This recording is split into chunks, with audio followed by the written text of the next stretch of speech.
వ్యాసాయ విష్ణురూపాయ వ్యాసరూపాయ విష్ణవే నమో వై బ్రహ్మనిధయే వాసిష్ఠాయ నమో నమః. కూజంతం రామ రామేతి మధురం మధురాక్షరం ఆరుహ్య కవితాశాఖాం వందే వాల్మీకికోకిలం. శృతిస్మృతిపురాణానాం ఆలయం కరుణాలయం నమామి భగవత్పాదశంకరం లోకశంకరం. వాగర్ధావివ సంపృక్తౌ వాగర్ధప్రతిపత్తయే జగతః పితరౌ వందే పార్వతీ పరమేశ్వరౌ. సూక్తిం సమగ్రయతున స్వయమేవ లక్ష్మీః శ్రీరంగరాజమహిషీ మధురైః కటాక్షైః. వైదగ్ధ్యవర్ణగుణగుంభనగౌరవైర్యాం కండూలకర్ణకుహరాः కవయోధయంతి. హైమోద్భపుండ్రమజహన్మకుటం సునాసం మందస్మితం మకరకుండలచారుగండం. బింబాధరం బహుళదీర్ఘకృపాకటాక్షం శ్రీవేంకటేశముఖమాత్మనిసన్నిధత్తాం.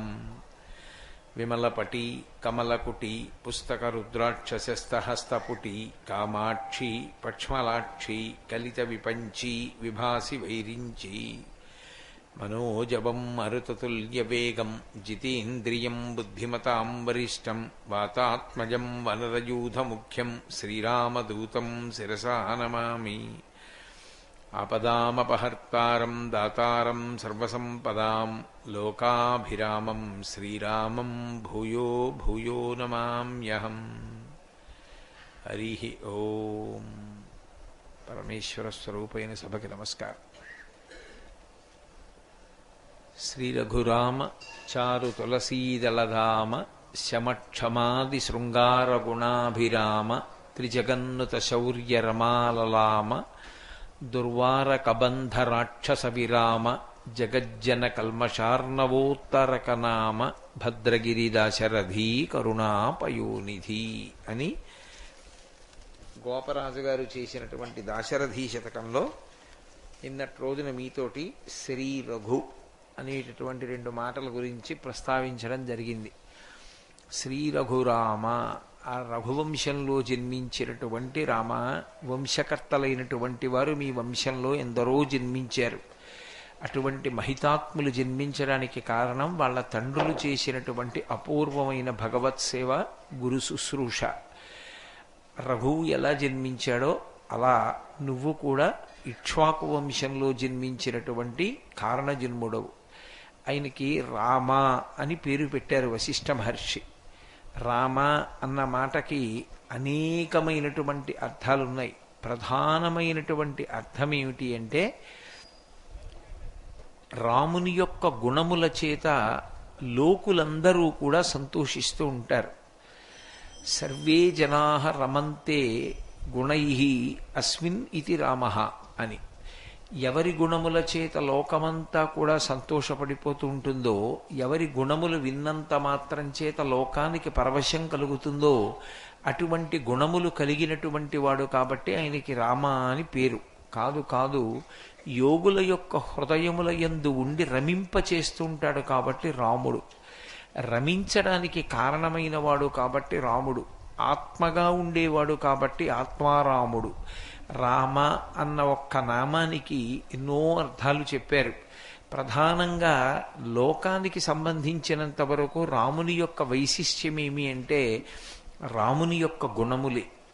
ఆయన యొక్క గుణములను తలుచుకుని పొంగిపోతారు. అసలు రామాయణం ఈ లోకంలోకి రావడానికి కారణం కూడా ఏమిటి అంటే, రామచంద్రమూర్తి యొక్క గుణములే కారణమయ్యాయి. ఒకానొక నాడు వాల్మీకి మహర్షి నారద మహర్షిని అడిగారు, 16 గుణములు సంపూర్ణంగా కలిగినటువంటి మనుష్యుడు ఈ లోకంలో ఈ కాలంలో ఇప్పుడున్నాడా అని అడిగాడు ఆయన. వాల్మీకి మహర్షి అడిగినటువంటి ప్రశ్న అది. కోన్వస్మిన్ సంప్రదం లోకే గుణవాన్ కశ్చ వీర్యవాన్ ధర్మజ్ఞశ్చ కృతజ్ఞశ్చ సత్యవాక్యో దృఢవ్రతః చారిత్రీణి చ కో యుక్తః సర్వభూతేషు కో హితః విద్వాన్ కః కస్సమర్థశ్చ కశ్చైక ప్రియదర్శనః ఆత్మవాన్ కో జితక్రోధో ద్యుతిమాన్ కో అనసూయకః కస్య బిభ్యతి దేవాశ్చ జాతరోషస్య సంయుగే అని అడిగాడు. ఈ 16 గుణములు కలిగినటువంటి వాడెవరు అని. కోన్వస్మిన్ సాంప్రదంలోకే గుణవాన్ కశ్చ వీర్యవాన్, వీర్యము కలిగినటువంటి వాడెవరు అన్నది మొదటి ప్రశ్న. వీర్యము అన్న మాటకు అర్థం ఏమిటంటే తాను ఎంత మాత్రమూ భయపడకుండా చెక్కు చెదరకుండా అవతల వాణ్ణి నిగ్రహించగలిగినటువంటి పరాక్రమం ఉన్నవాణ్ణి వీర్యవంతుడు అంటారు. అటువంటి వీర్యమున్నవాడెవరు అని ప్రారంభం చేసి ఎన్నో గుణములు అడిగాడు. సత్యవంతుడెవరు? ఎవరికి కోపం వస్తే దేవతలు కూడా భయపడతారు? ఎవరు మంచి నడవడి కలిగినటువంటి వాడు? ఎవడు సత్యవాది? చారిత్రేణి చకోయుక్త సర్వభూతేషు కోహిత, అన్ని భూతముల యొక్క క్షేమాన్ని ఆకాంక్షించేవాడెవరు? ఇన్ని మంచి గుణములు 16 గుణములు కలిగినటువంటి పరిపూర్ణమైన నరుడు ఈ కాలమునందు ఎక్కడైనా ఉన్నాడా చెప్పవలసింది అని నారద మహర్షి వాల్మీకి మహర్షి చేత అడగబడితే ఆనాడు నారద మహర్షి సంక్షేప రామాయణం చెప్పారు.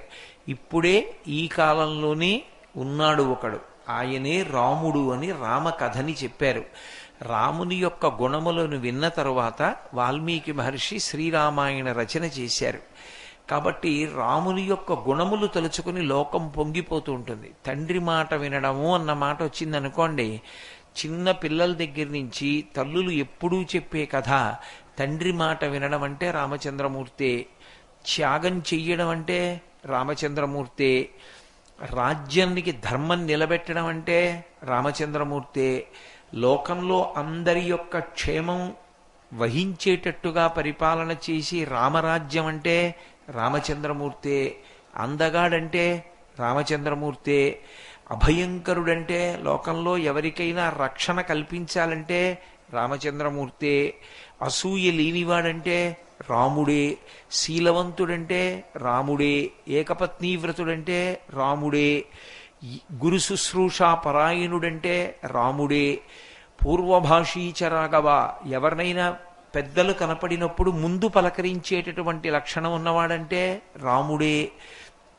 మీరు ఏ విషయంలో ఏ కోణంలో మంచి గురించి ఆలోచించండి, ఆ మంచి గురించి ఆలోచించినప్పుడు ఆ గుణములను పొంది ఉన్నటువంటి వాడెవరు అంటే రాముడొక్కడే. అందుకే అసలు నేను మీతో ఒక సత్యం చెప్పవలసి వస్తే ప్రపంచ వాంగ్మయం మొత్తం మీద రాముడి లాంటి వ్యక్తి ఇక లేడు. నరుడిగా పుట్టి నరుడిగా పెరిగి నరుడిగా అవతార పరిసమాప్తి చేసినటువంటి రామచంద్రమూర్తి లాంటి వ్యక్తి ప్రపంచ వాంగ్మయం మొత్తం మీద ఇక మీకు కనపడడం. అంతటి మహానుభావుడు రామచంద్రమూర్తి అంటే. అసలు మీరు ఏ కోణంలో తీసుకోండి, ఎక్కడ ఏది మీకు అనుమానం రానివ్వండి, శ్రీరామాయణం చదువుకుంటే రాముడు ఏం చేశాడు అని ఆలోచించి రాముడు ఇలా చేశాడు మీరు అలా చేసేయచ్చు. రాముడు అనుభవించని కష్టం లేదు, రాముడు ఆచరించని ధర్మం లేదు. తండ్రికి తద్దినం ఎలా పెట్టాలి అనుమానం ఉంటే రాముడు దశరథుడికి తద్దినం ఎలా పెట్టాడో చదువుకుంటే చాలు. అదే వేదం. రామాయణము వేదోపబృంహణము. రాముడు ఏం చేశాడో ఆలోచించి అలా చేస్తే చాలు. గురువుగారి దగ్గరికి వెళ్ళినప్పుడు ఎలా ప్రవర్తించాలి రాముణ్ణి చూస్తే చాలు. రాముడు గురువుగారి దగ్గర ఎలా ఉంటాడో తెలుసుకుంటే ఇంకా కొత్తగా మనం చదువుకోవలసింది ఉండదు. రాముడు ఎలా ప్రవర్తిస్తాడో అలా ప్రవర్తించాలి.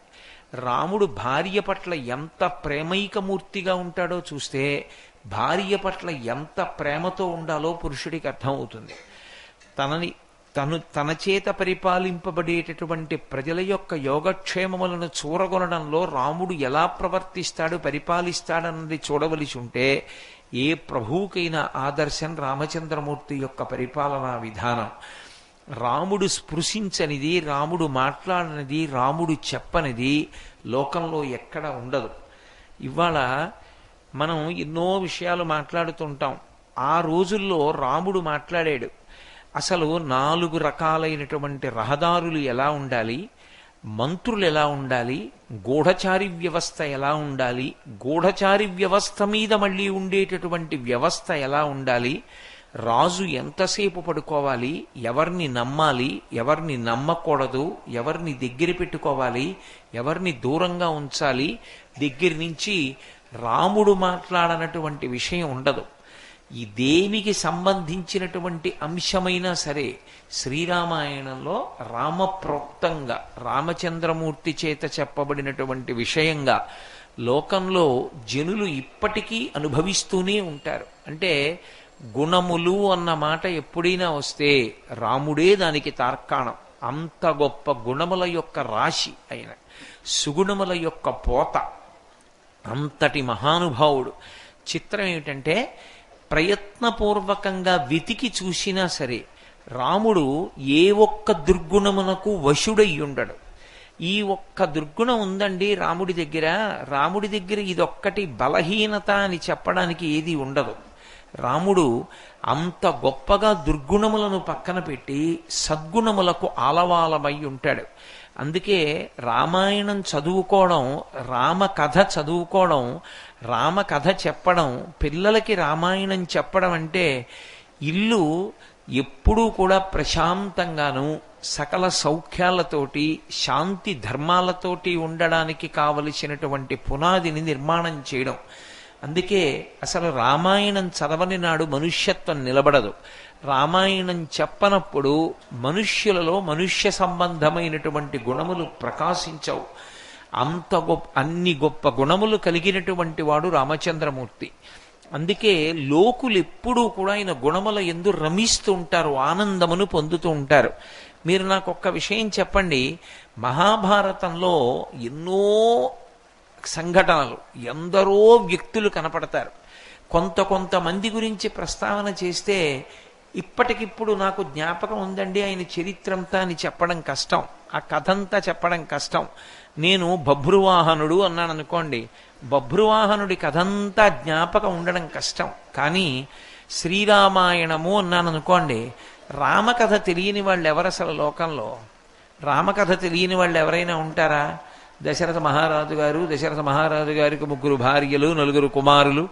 పెద్దవాడు రామచంద్రమూర్తి దశరథ మహారాజు ఇచ్చినటువంటి మాట సత్యం చేయడం కోసం అడవికి వెళ్ళడం, సీతాపహరణం, రావణ సంహారం, వెనక్కి రావడం, పట్టాభిషేకం. ఇది ఎంత పెద్ద విశేషం! రామకథ తెలియని వాళ్ళు ఉండరు. కానీ రామాయణం మాత్రం చెప్పబడుతూనే ఉంటుంది, రామాయణం వింటూనే ఉంటారు. ఎందుకు రామాయణం చెప్పడం, ఎందుకు రామాయణం వినడం అంటే రాముని యొక్క గుణములను విన్నప్పుడు ప్రజలు రంజకత్వాన్ని పొందుతారు, ఆనందంతో పరవశించిపోతారు. అలా పరవశింప చెయ్యగలిగినటువంటి కథ రామకథ.